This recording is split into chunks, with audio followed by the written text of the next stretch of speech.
Assalamualaikum warahmatullahi wabarakatuh.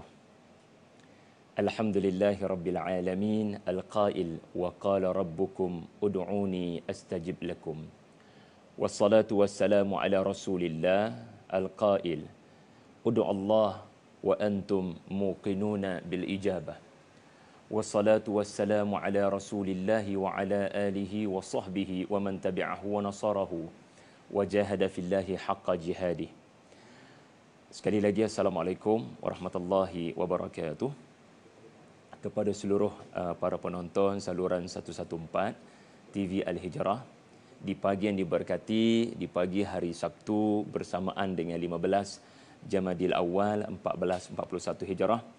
Ayah-ayah, ibu-ibu, makcik, pakcik, adik kakak yang dipilih Allah untuk bersama dengan Assalamualaikum Ustaz pada pagi ini.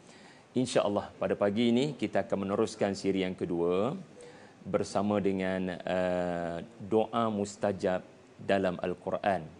Dan pada minggu lepas kita telah bersama dengan doa Nabi Adam dan isteri baginda Hawa, iaitulah Rabbana zalamna anfusana. Tetapi pada hari ini kita akan meneruskan dengan doa Nabi atau Rasul yang kedua, iaitulah doa Nabi Nuh alaihi salam yang dirakamkan di dalam Al-Quran, yang dirakamkan dalam surah yang ke-11, ya, surah Hud, ya, ayat yang ke-41.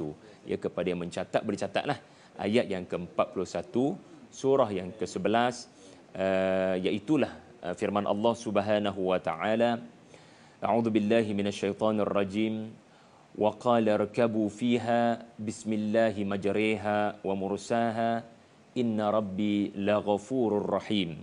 Sadaqallahul azim. Terjemahannya, dan Nuh alaihi salam berkata, naiklah kamu semua, masuklah kamu semua ke dalam bahtera ini dengan menyebut nama Allah pada waktu ia berlayar dan pada waktu ia berlabuh. Sesungguhnya Tuhanku Maha Pengampun lagi Maha Penyayang. Tuan-tuan, puan-puan sekalian, Nabi Nuh alaihi salam antara seorang daripada 5 orang Rasul Ulil Azmi. Itulah Rasul yang pertama daripada 5 senarai Nabi Ulil Azmi. Dan baginda di dalam Al-Quran sangat kerap berdoa. Bukan satu, bukan dua, banyak lokasi di dalam Al-Quran Nabi Nuh alaihi salam berdoa. Lihat sahaja satu surah yang disebut surah Nuh, yang Allah Ta'ala rakamkan dalam surah berkenaan, tidak lain tidak bukan hanya doa Nabi Nuh alaihi salam. Jadi inilah rumusan karakter Nabi Nuh alaihi salam di dalam Al-Quran, iaitu seorang yang hamba, seorang yang menunjukkan dirinya hamba, seorang yang mengadu kepada yang maha gagah apabila menghadapi pelbagai permasalahan dakwah dalam dakwah baginda. Lalu inilah teladan yang paling besar untuk kita perolehi.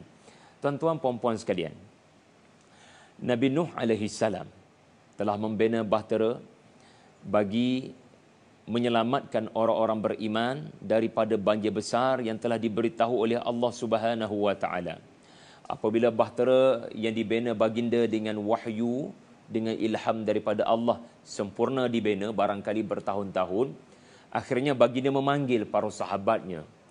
Baginda memanggil dan memberikan arahan kepada para sahabatnya untuk, inilah waktunya kalian masuk ke dalam perut bahtera ini. Dan jangan lupa ya, bukan hanya orang-orang beriman sahaja yang masuk ke dalam bahtera ini, tetapi termasuk di dalam bahtera ini adalah setiap jantan dan betina daripada spesies binatang. Itu perintah Allah Subhanahu wa taala kepada Nabi Nuh. Lalu apabila mereka memasuki bahtera Nabi Nuh ini, Nabi Nuh berpesan untuk setiap kalangan mereka, seorang demi seorang masuk ke dalam bahtera ini dengan Nabi Nuh berpesan, waqala irkabu fiha, masuklah kalian, bismillahi majriha wa mursaha, dengan nama Allah.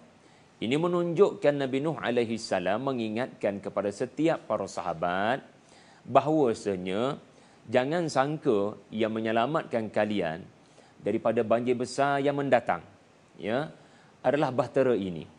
Kerana yang sebenarnya yang menyelamatkan kalian adalah Allah Subhanahu wa taala yang Maha berkuasa.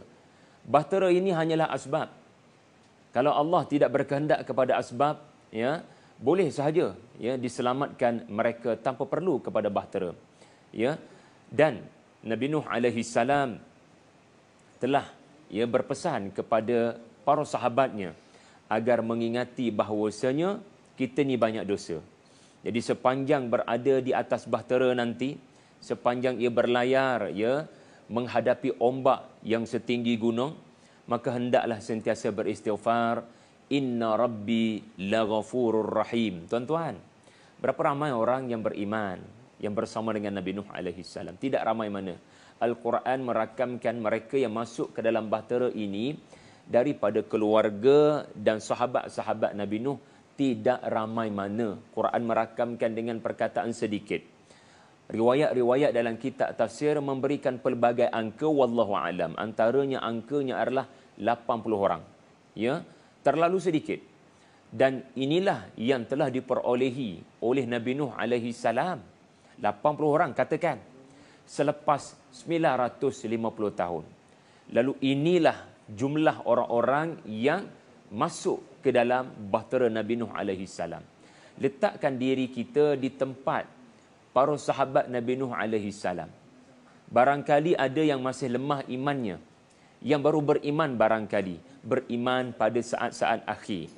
Adakah boleh meyakini ketika orang lain sedang bertempiaran, lari mencari keselamatan di puncak-puncak gunung, logik kita pun akan mengatakan bila tsunami dalam perjalanan, maka menyembunyikan diri di puncak-puncak gunung adalah keselamatan. Boleh ke nak percaya kepada kata-kata Nabi Allah Nuh alaihi salam bahawasanya masuk ke dalam bahtera ini akan selamat? Sedangkan bahtera berkenaan suratul Qamar merakamkan daripada papan dan paku sahaja. Ya, wa hamalnahu ala dhati alwahin wa dusur. Bagaimana boleh survive? Duduk dalam perut kapal yang terbina daripada paku dan papan. Boleh selamat ke? Jadi logik kata kita kena lari pergi ke puncak gunung. Tetapi inilah sifat orang beriman.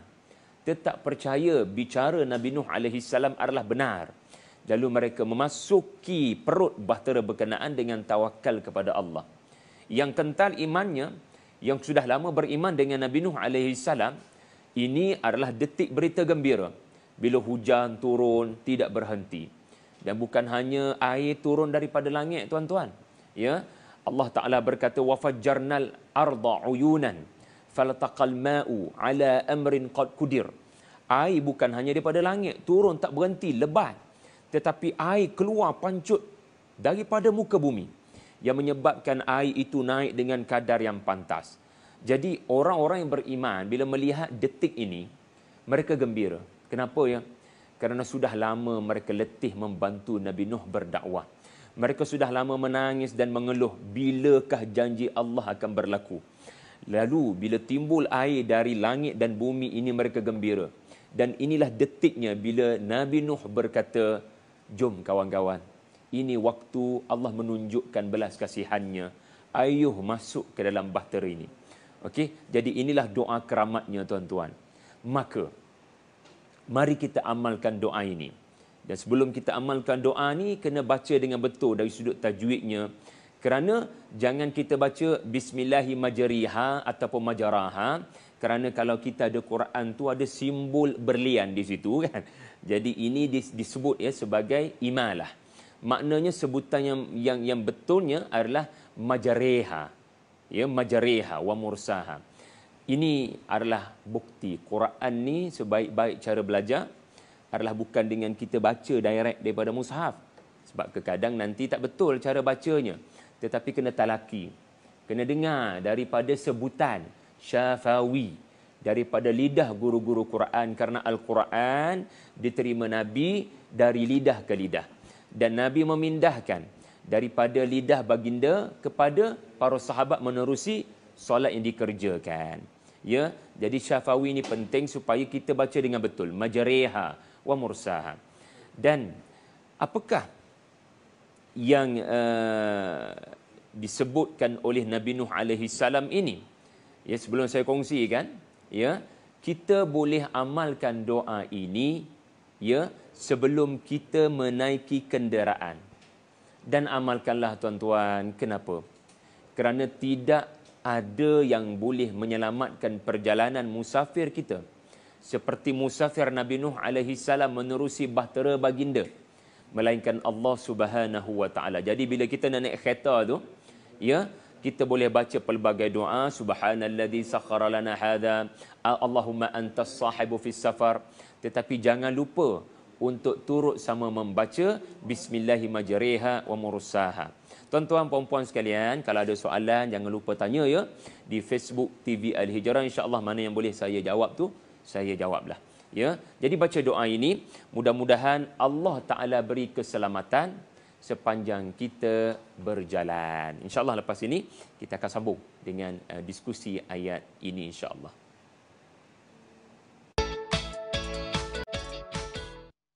Alhamdulillah, Alhamdulillah. Di sini ada soalan ya. Saya terima soalan. Assalamualaikum. Waalaikumsalam. Keadaan apakah Ustaz yang sesuai untuk diamalkan doa Nabi Nuh ayat 41 surah Hud yang Ustaz sebutkan tadi? Jadi saya kebetulan telah sebutkan di hujung segmen sebelum tadi, sebaiknya kita baca doa ini semasa kita mahu menaiki kenderaan.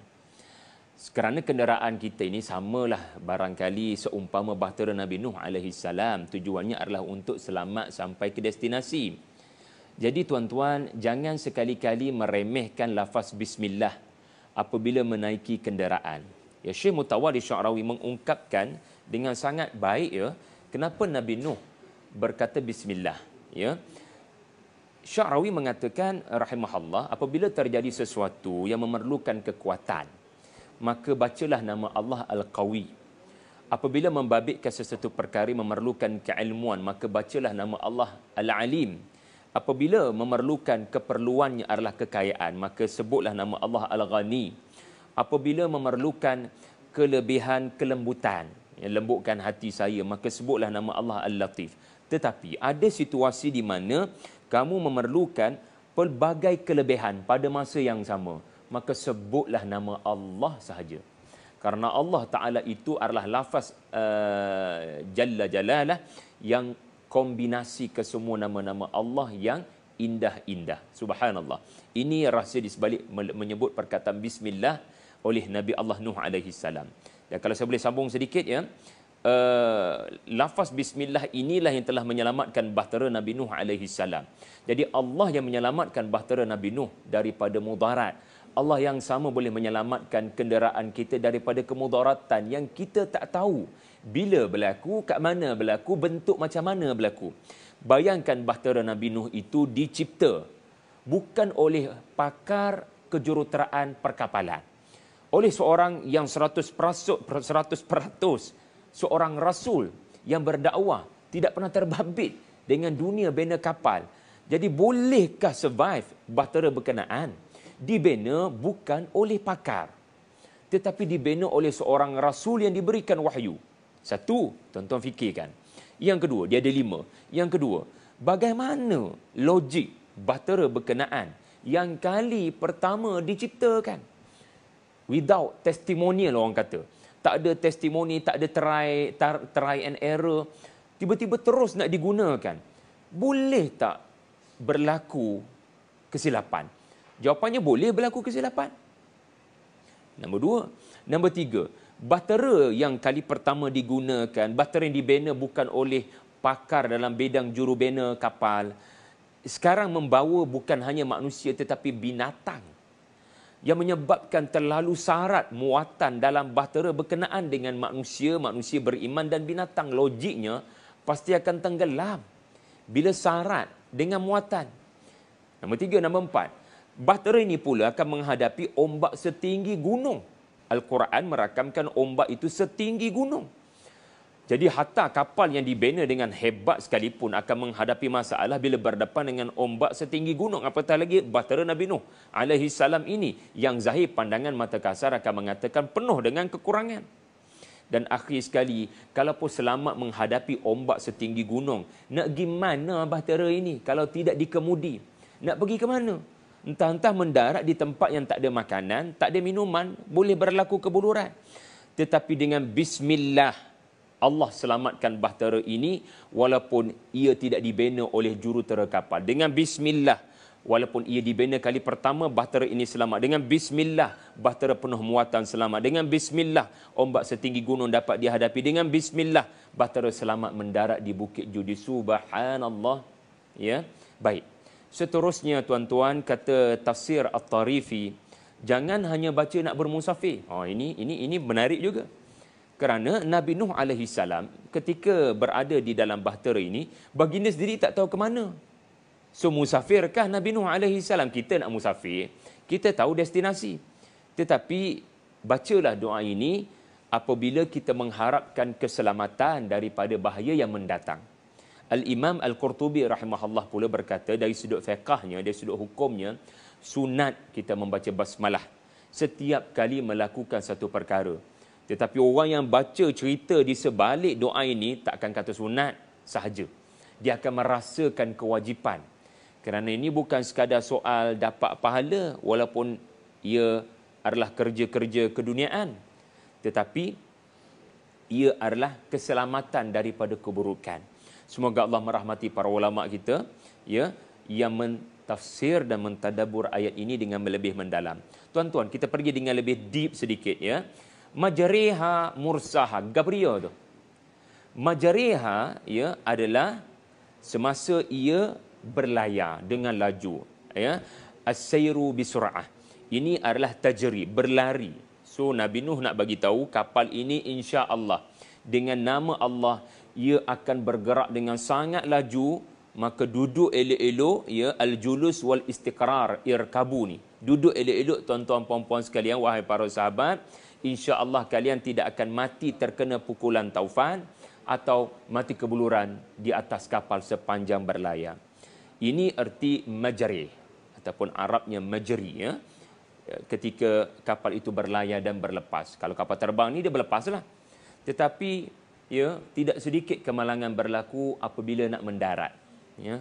Jadi bila nak mendarat, bila nak berlabuh, bila nak berhenti, ini kalimahnya adalah mursa ya, mursaha. Sebab itu sauh yang digunakan untuk kapal tidak bergerak berlayar, sauh itu Arabnya panggil mirsad ya, mirsad. Jadi ini maksud majriha wa mursaha. Ya Allah, berikan keselamatan kepada kami sepanjang kami berlayar dengan laju sebentar lagi dan sepanjang kami berhenti nanti. Jadi Nabi Nuh percaya Allah Ta'ala akan tunaikan janjinya di mana perjalanan ini akan memberikan keselamatan apabila baginda berlayar dan apabila baginda mendarat. Dan akhir sekali tuan-tuan, kenapa ending doa ini adalah Tuhanku, Maha Pengampun dan Maha Penyayang? Ini menunjukkan pertama sekali Allah Subhanahu wa taala akan memberikan rahmat berdasarkan keampunan kita daripada dosa-dosa. Sebab itu Ghafur didahulukan, Rahim dikemudiankan. Ini pun yang sama dengan doa Nabi Adam pada minggu lepas ya, di mana perkataan wa illam taghfir lana wa tarhamna, iaitu Nabi Nuh mengadu pada Allah, Tuhan, tak ada makna perjalanan ini kalau hanya keselamatan tubuh sahaja. Kalau tidak diampunkan dosa, maka ampunkanlah dosa kami, wahai Allah. Ada banyak barangkali kaedah-kaedah dakwah kami yang ada kesilapan, menyebabkan orang-orang tidak beriman, maka ampunkan dosa kami. Kalangan kami ada yang baru beriman, hidupnya kufur, yang 40, 50 tahun. Kaum Nabi Nuh tidaklah 40, 50 tahun. Baru saja beriman, barangkali ada banyak lagi dosanya. Anta ghafur ya Rabbi, inna Rabbi la ghafur, ampunkanlah dosa-dosa kami. Kau telah musnahkan orang-orang kafir kerana dosa mereka, tetapi kau tidak musnahkan kami ya Allah. Kerana itu ampunkanlah dosa-dosa kami ya Allah. Dan akhir sekali Rahim, berikanlah rahmat kepada kami, berikanlah rezeki kepada kami, berikanlah kebaikan kepada kami sepanjang kami berlayar dengan bahtera ini. Tuan-tuan puan-puan sekalian, menariknya Nabi Nuh memberi arahan kepada kawan-kawannya ya, irkabu, kamu semua, korang semua masuk. Tetapi bila datang kepada soal Tuhanku, berikan aku keampunan, dia tidak menyebut inna rabbakum. Dia menyebut inna rabbi. Ini menunjukkan dalam hal masuk ke dalam bahtera, baginda bertindak sebagai seorang komander, memberikan arahan dengan jelas supaya tidak berlaku kesilapan. Tetapi dalam hal hubungan dengan Tuhan, kerisauan adakah Allah mengampunkan dosa-dosa saya, baginda lebih risau dirinya berbanding para sahabatnya. Allahu Akbar. Ini lataif. Ini kelembutan bahasa Al-Quran di mana Nabi Nuh melafazkan inna rabbi. Tuan-tuan, mudah-mudahan kita tergolong dari kalangan mereka yang apabila memulakan sesuatu perkara, maka mulakan dengan baca basmalah ataupun bismillahirrahmanirrahim. Kerana jangan sekali-kali meremehkan perkataan bismillah. Dan apabila kita bermusafir, hendaklah kita yakin yang menyelamatkan kita bukanlah minyak hitam tu cukup, bukanlah steering itu, bukanlah tayar yang lengkap berbunga, bukanlah brake yang berfungsi. Itu hanyalah asbab. Tetapi Allah jualah yang menguasai asbab. Tanpa Allah, asbab tidak akan berfungsi.